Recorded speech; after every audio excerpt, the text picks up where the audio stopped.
Hi, I'm Cynthia, and you are watching Really Clear TV. Welcome, and I'm hoping we can enjoy some crafting time together. I'm wearing my Make a Million shawl. This is my favorite shawl because you don't have to have any specific yarn, you don't have to have any specific color or design.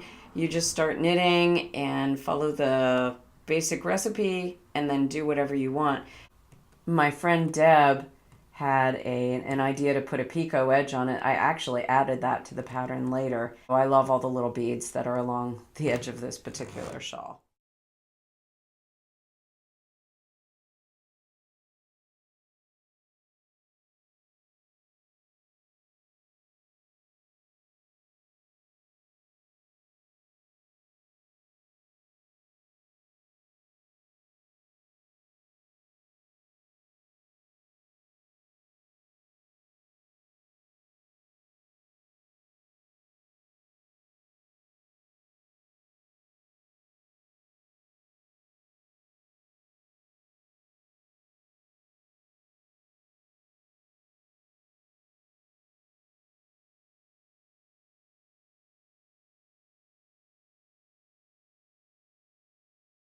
I just finished Spooky October by Luminous Fiber Arts. I love how it turned out. I love the ghost curling around the bee. I love the cats. I particularly love this cat with the witch hat on it.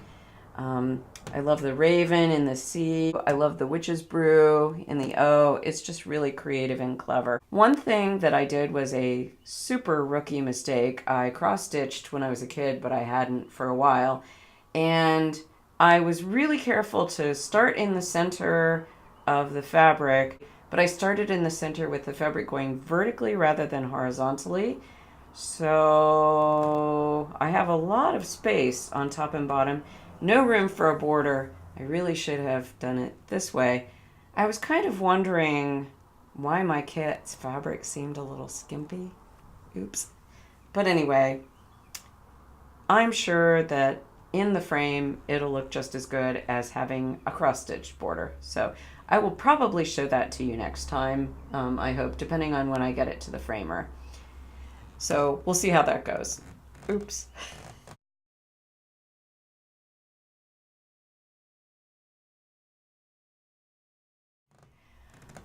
I'm also working on, well, actually, I just finished another one of Luminous Fiber Arts pattern called So Tweed. This is the actual pattern. I don't have mine to show you because it's at the framers. So next time, I hope to show you my finished So Tweed. I changed the colors around because I like playing with color. Misty's colors were great, and mine are great too. And color is really fun because you can just do anything you want with it. So, tweet.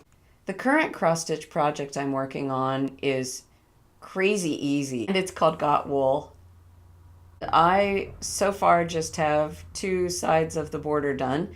It's not very exciting to show you, but I'll show it to you anyway. So here's what it looks like.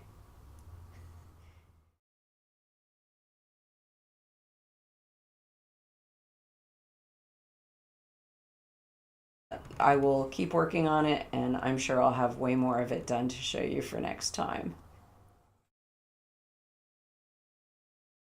At my shop, Stitch Your Art Out, we've been doing the quilting block of the month in steps, sort of like a mystery quilt where you take one step each time and you end up with many blocks.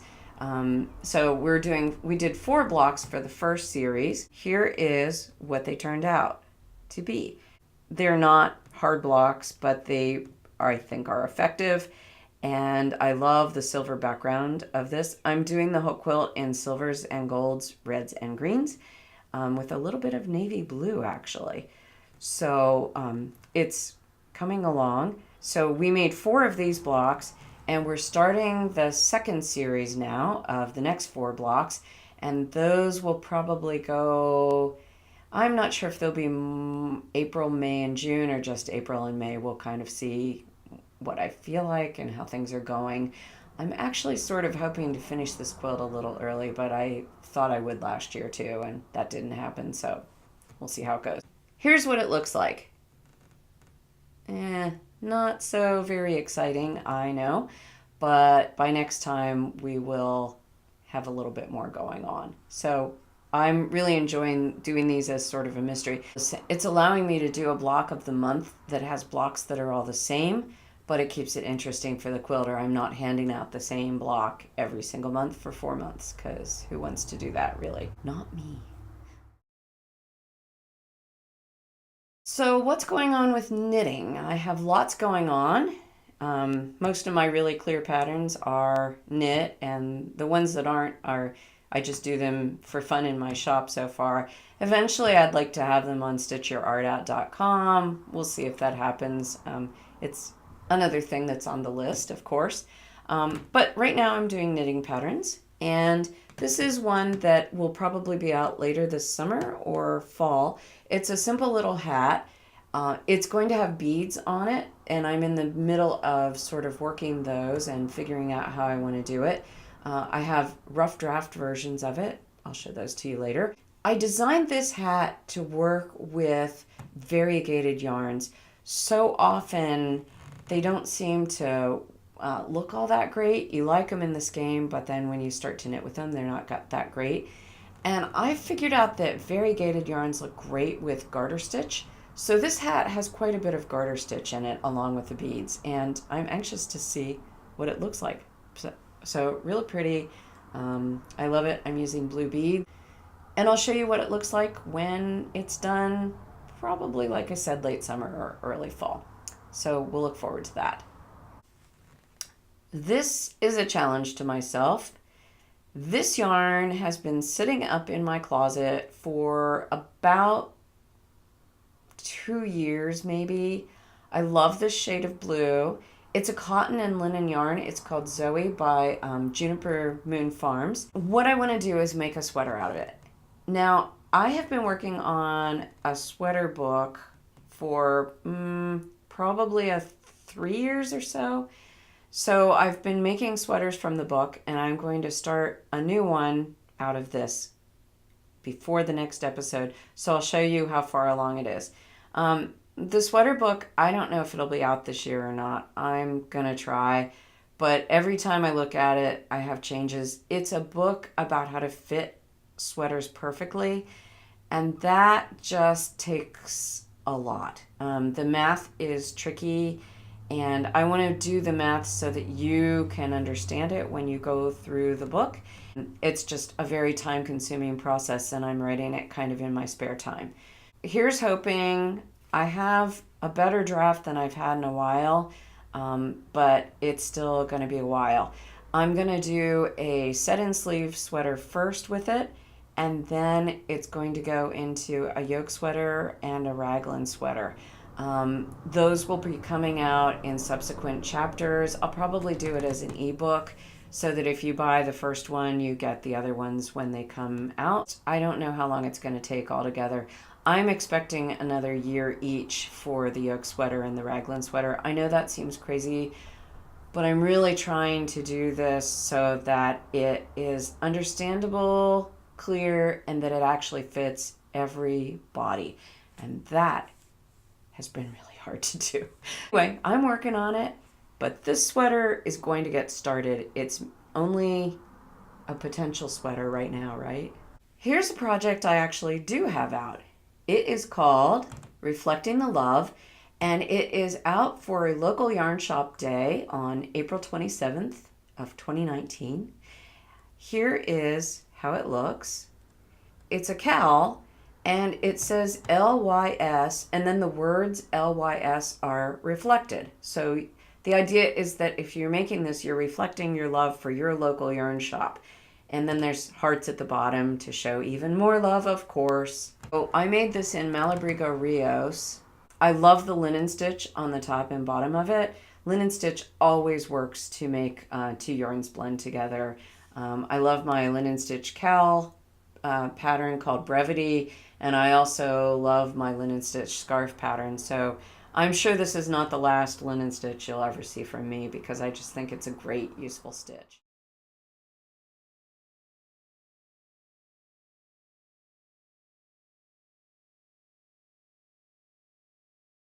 I also have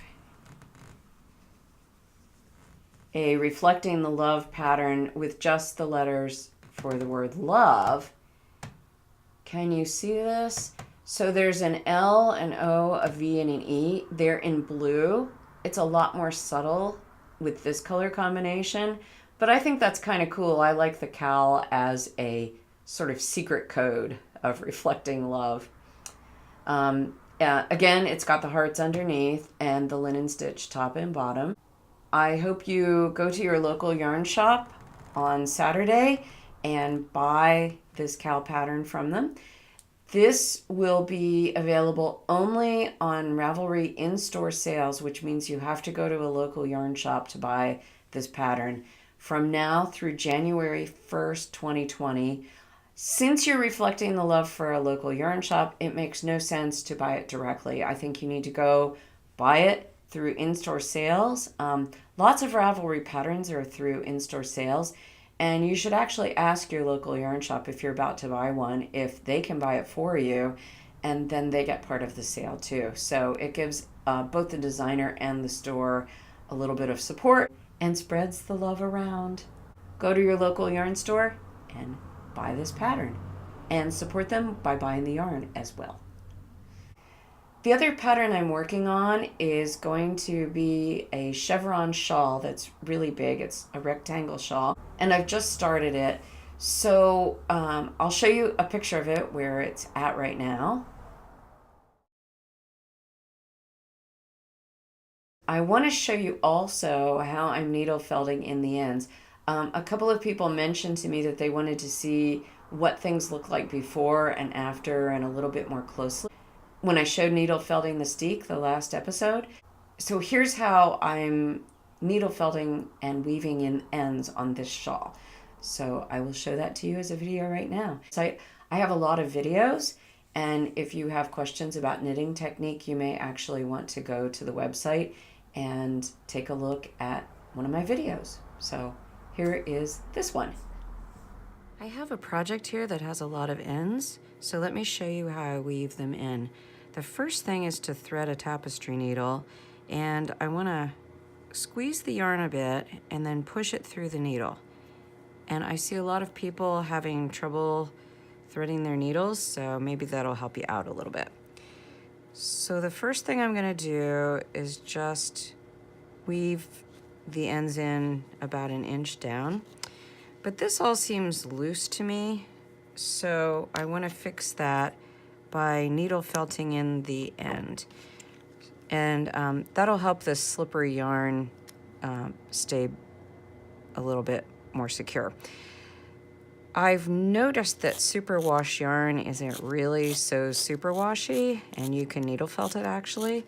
So I'm just taking my Clover needle felting tool and pushing the end down into the yarn a little bit. That keeps it there, and I feel a lot more secure about how the yarn is. That's all you do. And that's it this time. I will see you next month with, I hope, some more finished objects and some more projects in process, and we'll just see what happens. Lots can happen in a month, that's for sure. Thank you so much for joining me, and I will see you next time.